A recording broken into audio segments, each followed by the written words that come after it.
I am Petya Rasheva, Stanford Lit alumna, and you are with The Path to Power. Today, I am talking to Patricia Strelecka, the founder and chief commercial officer of Cash Director, a fintech scale-up from Poland. Welcome, Patricia. Hello, Petya. Thank you for having me, and it's a pleasure to talk to you today. Pleasure is all ours.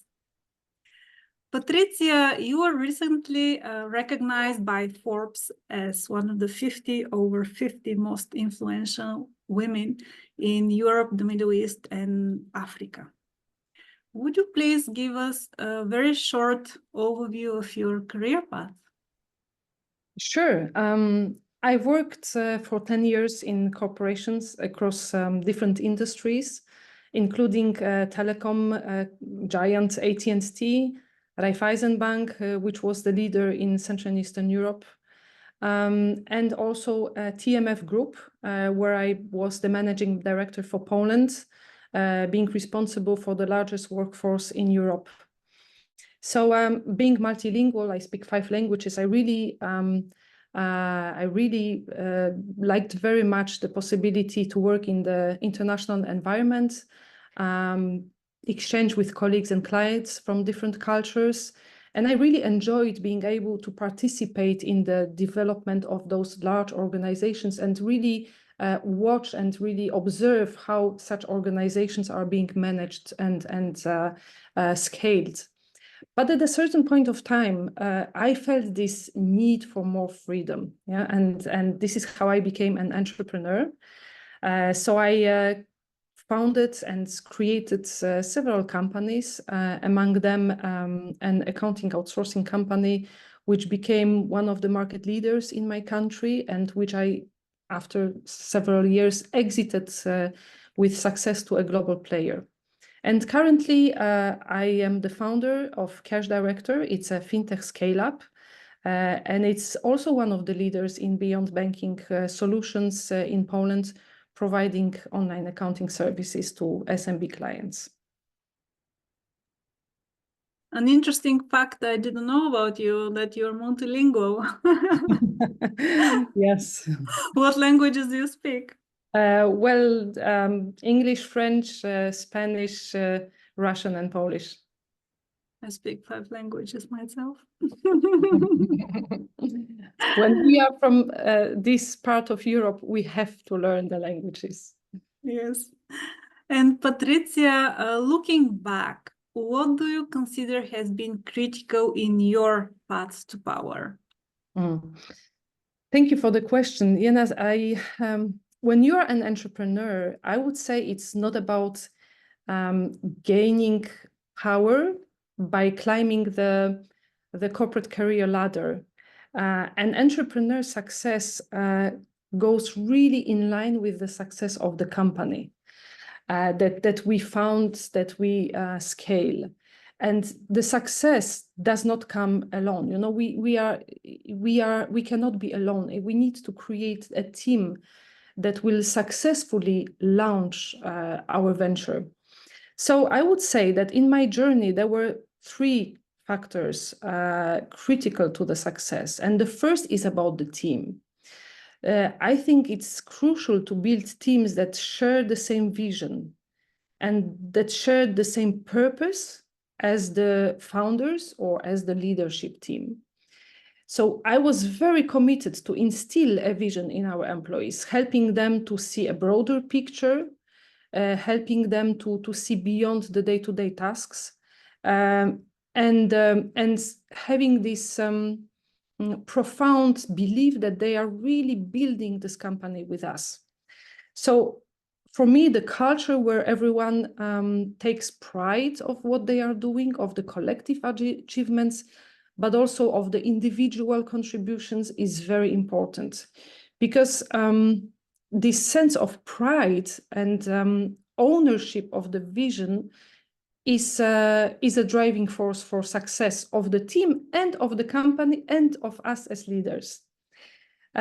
So, you know, when the team believes, and they just, you know, it's like a storytelling. They are sharing with the clients what they believe, what they are doing, they are promoting, what they are working on. And it turns out to be the best sales pitch. You don't have to really sell to the clients if you just tell the story of the company. You just tell the story of the innovative product. And this is how you win clients' trust. So that's the best sales pitch. Second thing that was critical is the ability to ambitiously think of, to ambitiously plan and being able to think big, yes, like saying it in short terms. I was very lucky to be surrounded by people who believed in me and who supported me in thinking ambitiously. Because obviously, when you start as an entrepreneur, at the beginning, we all have usually limited resources, yes? Limited human resources, financial resources. At the beginning, we don't have a well-known brand that is behind us. So we really have to be strong enough to think big, to think ambitiously, and to say to ourselves, okay, it doesn't matter what is the starting point. We have a great idea, we have a great technology, we have a great service or a product, and we can reach the best clients. And of course, I went through periods when I had doubts, I was hesitating. I said, well, how can I compete for this, best clients on the market if, the competitors are bigger than me and maybe more experienced? But this ability to go beyond this and really think big and have a strong sense that if I have the competencies, if I have the client-centric approach, if I provide the clients with a state-of-the-art solution, innovative solution, then I can achieve remarkable results, and then I can reach, the best clients, and this is how I can achieve success. So first, the ability to visualize the success, even at the stage when we are still small as organizations.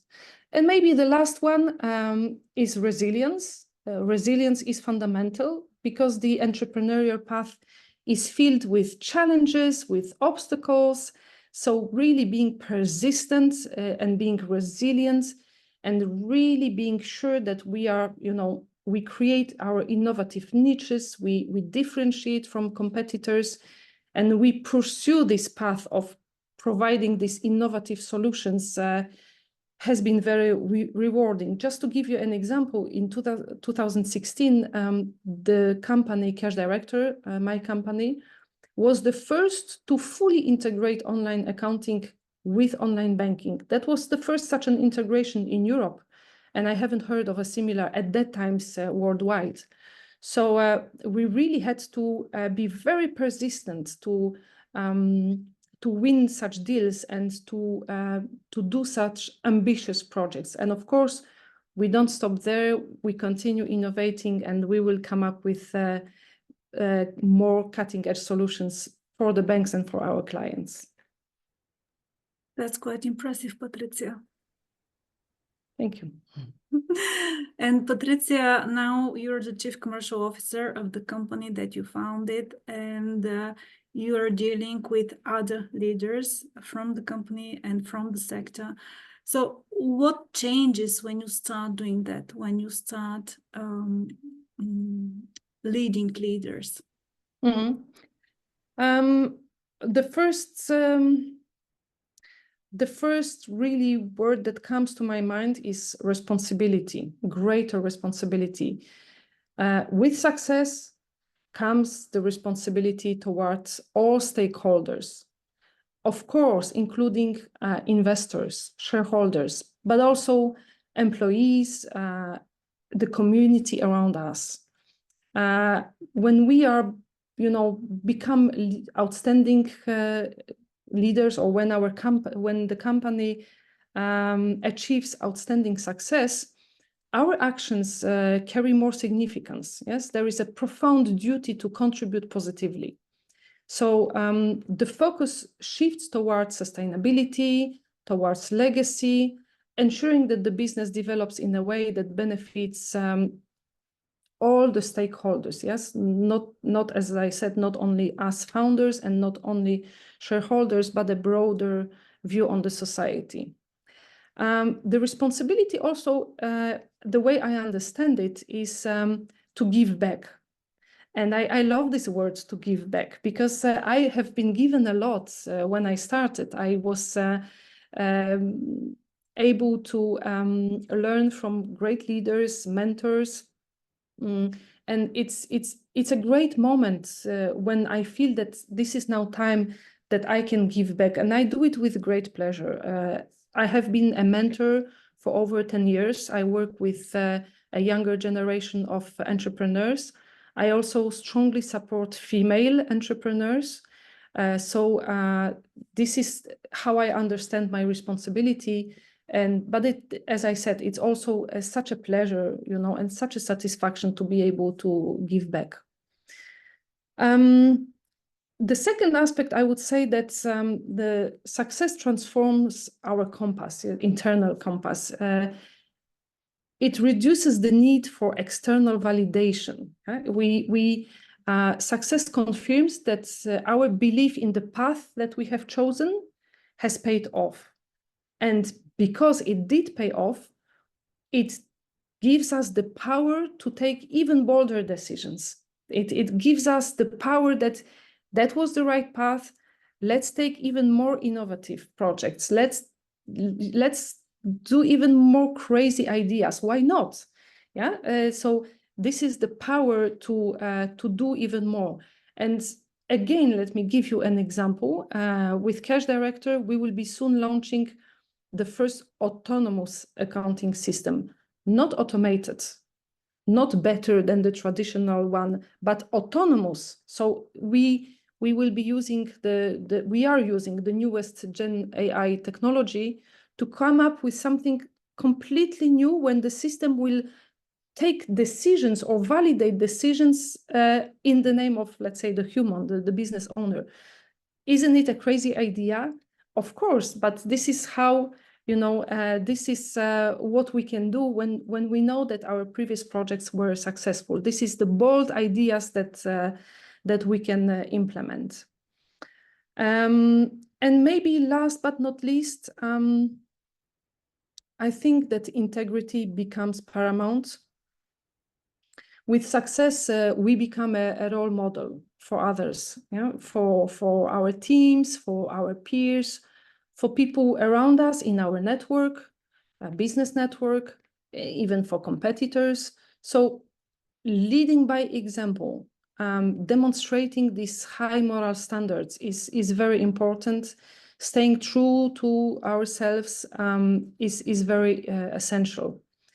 So for me, it's important that success does not only mean financial success. Success should be measured also by how we can contribute, how we can make a positive impact. Financial, yes, but also what comes beyond financial. How is the positive impact that we can make and that we can leave? Patricia, you used to work for corporations and now you're a long-time entrepreneur. What changes? Well, I would say the first thing that changes is that you are alone, sometimes afraid, but when you work for large corporations, you have your business cards, you have a very nice brand on these business cards, you have a very, very well-known name of the company, and no matter what is your title on the business card, you represent this company which has been and is successful on the markets. So in a sense, you are a successful person too. But when you become an entrepreneur, there is no well-known brand on your business card. It's all about you, what you can share, your competencies, how you can sell yourself. And it's all about you. There is no brands to help you. So that's, I would say, the challenge, the first challenge that you experience in your entrepreneurial path. And how scared are you? Well, I would say lonely rather than scared, because you don't have, the assistant who will help you with this. You don't have the manager that will help you in that. You don't have another department. You are alone. You build your small team at the beginning. You don't have a lot of resources. So I would say, as an entrepreneur, quite often you feel lonely. That's why it's so important to help each other, to network, to use the power of mentoring, to look for a mentor, because you need to be able to share your doubts, and also be able to pitch what you want to offer, and hear a feedback from people that want to help you, people that want to be positive and that want to help you before you go out on the market. Because out on the market, you just will receive a response, sometimes tough response. So you need to surround yourself with people who are willing to give you the wings at the beginning, yes, to really push you and to encourage you and to help you in the process, and to give you the positive feedback to help you then go to the market. And Patricia, you were recently recognized, as I mentioned, by Forbes as one of the over 50 most influential women across Europe, Middle East, and Africa. What does this recognition mean to you? Well, thank you. Receiving this award is incredibly meaningful. And just by a single fun fact, I would say that this year there were two Polish leaders awarded. The first one is Olga Tokarczuk, a Nobel Prize winner in literature. So just the fact that, being in her company, or being awarded together with Olga Tokarczuk is a great honor to me. So I feel absolutely humbled by this distinction. But what it also means, that such recognition can come regardless the stage of life we are in. And it reminds me that being innovative, doing some disruption, leading with clarity, does not diminish over years. In contrary, it's even goes stronger with years. So I'm very happy about this. And there is another aspect that makes me also very happy and grateful to Forbes for this distinction, is that I will be able to meet and exchange with outstanding female leaders from all over EMEA, so from many countries, from many cultures, and from different industries, from different business models, different organizations. So I think this opportunity to network with them, this opportunity to share our stories, share this collective wisdom, share the challenges we faced and the victories we won, will be very, very enriching. This is something very powerful. Thank you very much, Patricia, for this fantastic conversation on my behalf and on behalf of my classmates at the Stanford TEED. Thank you, Petya. It was a pleasure, and thanks again for having me today.